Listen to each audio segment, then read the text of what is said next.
हमें पूरी आशा है कि इस बजट में सरकार जो है जो पुरानी पेंशन के लाभ थे वो हमारे एनपीएस के जो धारक हैं 1 जनवरी 2004 के बाद भर्ती हुए बच्चे और बच्चियां हैं उनको उनका लाभ मिलेगा।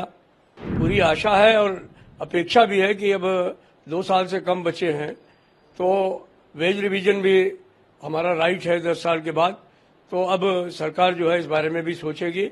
उनकी सोशल सिक्योरिटी हो, उनका ईएसआई हो, उनका बीमा हो, ये देखने का काम निश्चित तौर पर भारत सरकार को करना होगा। हमें पूरी आशा है कि इस बजट में सरकार जो है जो पुरानी पेंशन के लाभ थे वो हमारे एनपीएस के जो धारक हैं 1 जनवरी 2004 के बाद भर्ती हुए बच्चे और बच्चियां हैं उनको उनका लाभ मिलेगा।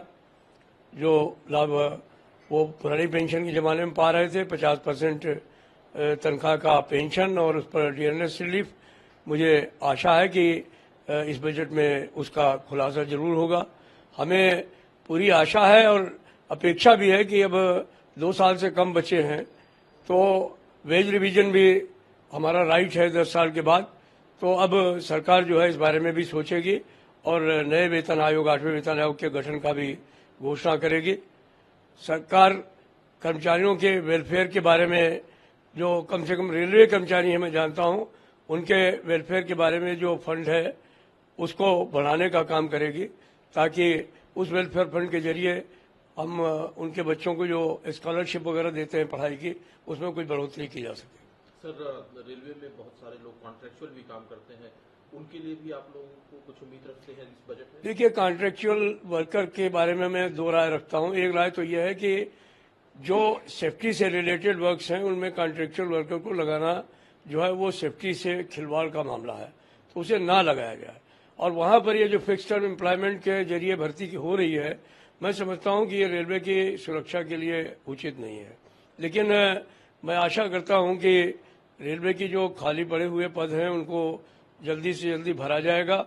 और दूसरा जो विषय है, जो हमारे करीब 4 लाख के करीब इस समय रेलवे में ऐसे लोग हैं जो कि आउटसोर्स वर्कर्स हैं या कॉन्ट्रेक्चुअल वर्कर्स हैं, उनके तनख्वाहें उनके खाते में पहुंचे, उनका एटीएम कार्ड जो उनके ठेकेदारों ने अपनी जेब में रख लिया है वो किसी तरीके से वापस दिलवाया जाए उनको, ताकि उनको पूरा वेतन मिल सके जो उनके लिए निर्धारित है। श्रम कानूनों की पालना जो है वो पूरे तरीके से यहाँ पर हो, उनके काम के घंटे हों, उनकी सोशल सिक्योरिटी हो, उनका ईएसआई हो, उनका बीमा हो, ये देखने का काम निश्चित तौर पर भारत सरकार को करना होगा। तभी हम ये मान सकेंगे कि ये हमारा आदर्श एम्प्लॉयर है भारतीय रेल या भारत सरकार।